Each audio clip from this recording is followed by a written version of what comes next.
During the period between the 15th and 19th century, new empires emerged and again waged war for supremacy. The nobility, as well as the thriving merchant class, were financed by a handful of private banks. Many of the great money houses would hedge their bets and finance both sides of a war. Sophisticated intelligence-gathering networks gave the financiers a clear edge over the governments they were slowly gaining control of. On the 18th of June, 1815, agents of the British arm of the Rothschild family looked on as Emperor Napoleon Bonaparte fought desperately to save his army from the jaws of a British-Prussian pincer attack. A Rothschild agent was able to get the news of Napoleon's defeat at the hands of Lord Wellington to Nathan Rothschild, a full 20 hours before the news reached London. Nathan, the head of the British arm of the Rothschild family, put out the rumor to the London Stock Exchange that Napoleon had won the war. Stocks plunged by 98%, and Rothschild was then able to buy up the entire British economy for pennies on the pound. When the news of Napoleon's defeat finally arrived, stocks soared. Britain was now the undisputed ruler of Europe, and Rothschild ruled England. The already dominant British Empire grew even more aggressive. Her troops and bureaucracy spread across the globe. The sun never set on Britannia's holdings. The banking cartel funded, in fact, since about 1800, they have funded both sides of almost every war. And of course, they're getting the interest off of the loans that they've given the various governments and the wars that they have actually helped stimulate and create. By 1900, Germany was a rising force and a leader of the Industrial Revolution. World War I, for instance, there was absolutely no reason to have World War I, except that it was an ideal opportunity for the banking cartel to make a pile of money by funding both sides of that particular war. Wars are very profitable. In fact, wars are probably the most profitable thing an international banker can be involved in. So consequently, throughout the last at least 300 years of North American and European history, you see incidents of international bankers backing both sides of a conflict. They've been trying to have a war in Europe since 1885, but the central banks of Europe had already bankrupted all the nations of Europe. They had no money. The only money was here in the United States. In order to get that money, they had to put a central bank over on the American people. It was sold as a way to bring stability to the American economy. Well, what happens just a little over a decade after the passage of the Fed? We see the biggest depression of this century in any case. For the 16 months prior to the crash of '29, the Federal Reserve increased the money supply by 62%. Now, what was happening back then? Much like it's happening today. People were buying and selling, pledging and borrowing, thinking the good times would never end.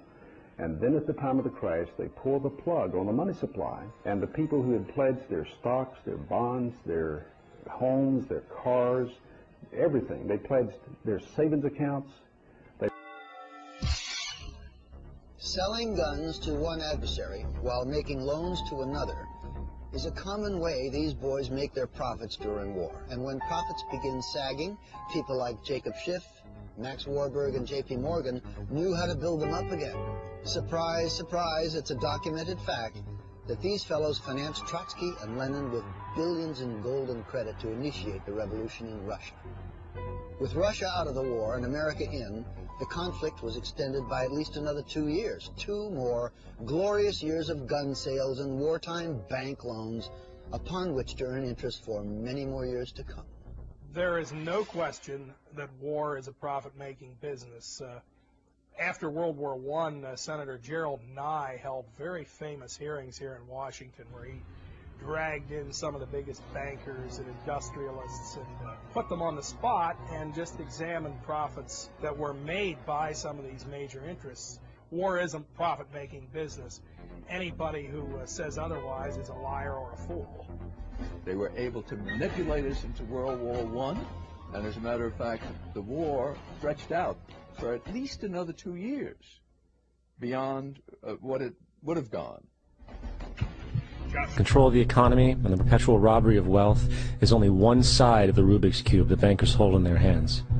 The next tool for profit and control is war. Since the inception of the Federal Reserve in 1913, a number of large and small wars have commenced. The three most pronounced were World War I, World War II, and Vietnam. World War I. In 1914, European wars broke out centered around England and Germany. The American public wanted nothing to do with the war. In turn, President Woodrow Wilson publicly declared neutrality. However, under the surface, the U.S. administration was looking for any excuse it could find to enter it. Woodrow Wilson's top advisor and mentor was Colonel Edward House, a man with intimate connections with the international bankers who wanted to end the war.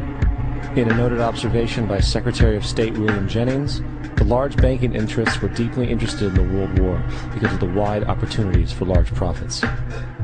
It's important to understand that the most lucrative thing that can happen for the international bankers is war, for it forces the country to borrow even more money from the Federal Reserve Bank at interest. In a documented conversation between Colonel House, Wilson's advisor, and Sir Edward Grey, the Foreign Secretary of England, regarding how to get America into the war, Grey inquired, "What will Americans do if Germans sink an ocean liner with American passengers on board?" House responded, "I believe that a flame of indignation would sweep the United States, and that by itself would be sufficient to carry us into war." So, on May 7, 1915, on essentially the suggestion of Sir Edward Grey, a ship called the Lusitania was deliberately sent into German-controlled waters where German military vessels were known to be. And, as expected, German U-boats torpedoed the ship, exploding stored ammunition, sinking it in 18 minutes, killing 1,200 people. To further understand the deliberate nature of this setup, the German embassy actually put advertisements in the New York Times telling people that if they boarded the Lusitania, they did so at their own risk, as such a ship sailing from America to England through the war zone would be liable to destruction. In turn, and as anticipated, the sinking of the Lusitania caused a wave of anger among the American population, and America entered the war a short time after. The First World War caused 323,000 American deaths. J.D. Rockefeller made $200 million off of it. That's about $1.9 trillion by today's standards. Not to mention the war cost about $30 billion for America, most of which was borrowed from the Federal Reserve Bank at interest, furthering the profits of the international bankers. World War II. On December 7, 1941, Japan attacked the American fleet at Pearl Harbor, triggering our entry into that war. President Franklin D. Roosevelt declared the attack was a day that will live in infamy. A day of infamy indeed, but not because